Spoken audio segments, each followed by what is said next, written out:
एक छोटा सा गांव था जो पहाड़ियों और हरे भरे खेतों से घिरा हुआ था। वहीं एक गरीब परिवार रहता था। पिता खेतों में मजदूरी करते थे और माँ घर के काम के साथ गांव के घरों में झाड़ू पोछा करती थी। उनका एक बेटा था, नाम था रामू।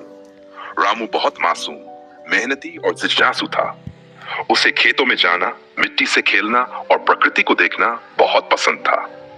एक दिन सुबह जब धूप हल्की सी फैली थी, रामू अपने पिता के साथ खेत में गया। वह खेत में खेलते खेलते कुछ झाड़ियों के पास गया। तभी उसने देखा वहां एक छोटा सा सांप रेंग रहा था। रामू को वह सांप बहुत सुंदर लगा। वह डर नहीं पाया, बल्कि उसे पकड़ने की कोशिश करने लगा। पर सांप तो जंगली जानवर था। जैसे ही रामू ने हाथ बढ़ाया, सांप ने डर के मारे उसे काट लिया। रामू दर्द से चिल्ला पड़ा। पिता दौड़े आए और घबराकर उसे गोद में उठाया। गांव के लोग सब मिलकर रामू को तेजी से पास के अस्पताल पहुंचाया। डॉक्टर ने कहा, सांप का जहर खतरनाक है, लेकिन समय पर इलाज हो गया है, बच्चा ठीक हो जाएगा। रामू कई दिनों तक अस्पताल में रहा। माँ रोज उसकी देखभाल करती थी।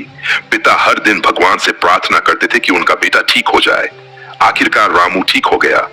जब वह घर लौटा तो सब बहुत खुश हुए, लेकिन रामू के मन में उस सांप की याद रह गई।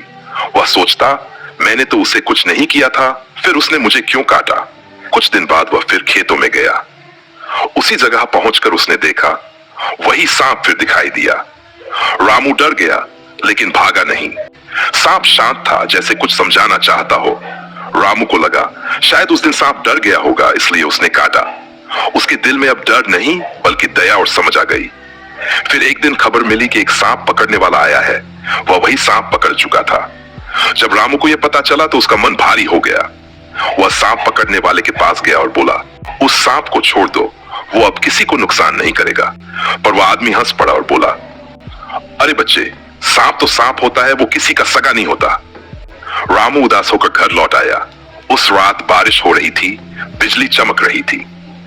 सुबह जब गांव वाले उठे तो सुना वही सांप पकड़ने वाला अपने कमरे में मरा पाया गया था। कहते हैं उसी सांप ने उसे काटा था और फिर जंगल की ओर चला गया। रामू ये सुनकर चुप हो गया।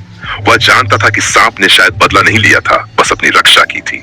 रामू ने उस दिन समझा, हर जीव, चाहे इंसान हो या जानवर, डर और दर्द में एक जैसा व्यवहार करता है। अगर हम उसे समझे तो वह हमें नुकसान नहीं पहुंचाता। उस दिन से रामू कभी किसी जानवर को नुकसान नहीं पहुंचाता।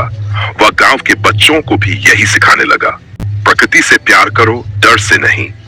हर जीव में भगवान बसते हैं।